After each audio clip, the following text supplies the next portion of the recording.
Hello folks, this is Anthony. Welcome back to the channel, Honda Snowblower Enthusiast. We're in our most famous shop in the Sierra Nevada working on Honda snowblowers. Try to save you money.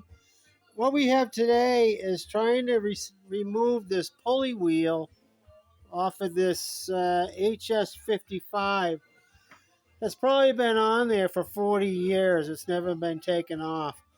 So I wanted to take it off and take the augers out so I can inspect the bearing. I'm going to change the bearing, of course. I'm assuming it's the original bearing. And it wouldn't come off. And this is pretty common. It's a very common question with people that have the HS 50, 55, 70, and 80s. They just won't come off. And they try to force it with pry bars. And they end up warping the wheel and everything. This is a pretty expensive wheel.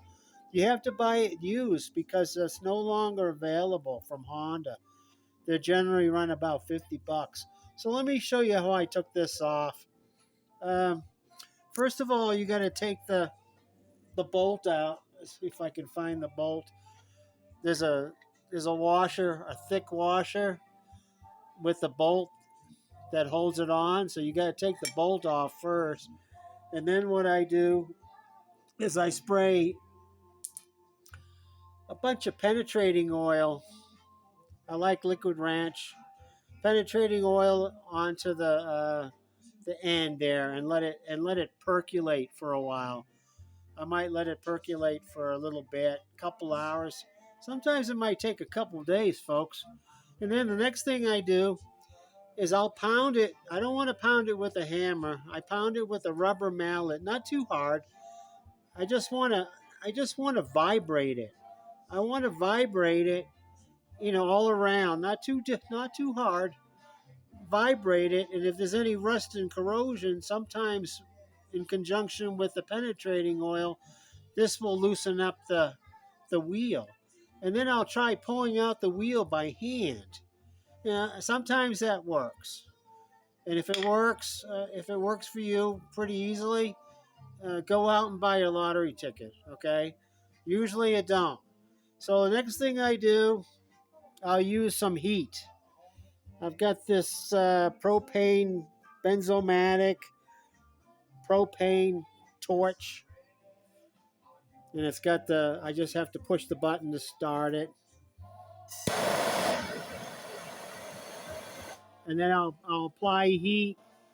I'll apply heat down here, get it nice and hot. And then after it gets nice and hot, I'll let it cool off for a couple hours, okay? And I spray some more penetrating oil on it.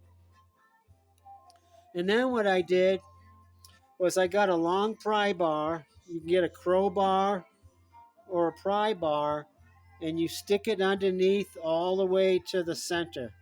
Now, from this side, you can get it here, and then this side, you can get it in here, and over here, you can't get it so far, but you can put it on this side.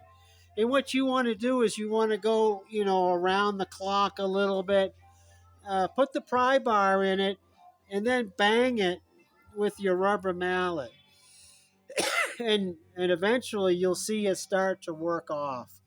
It might take a couple tries, folks. You might have to reheat it, use penetrating oil again, keep on doing this. I had to do this like 3 or 4 times. It took me a couple hours actually, but finally it came off. And this is the one that it doesn't have the splines. It has a key. So there's 2 different types of auger wheels. Excuse me. There's one with the splines that go right on the end here. Well, this is not splines, see? So this matches up with a key, with a little key right here. Sometimes this breaks and it has to be replaced. It's a couple, $3. But this one has the key.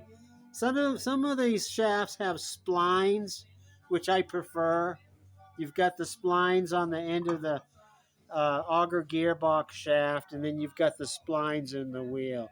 So that's my tip of the day. It's a very common problem, and those are the steps that usually work for me. If you have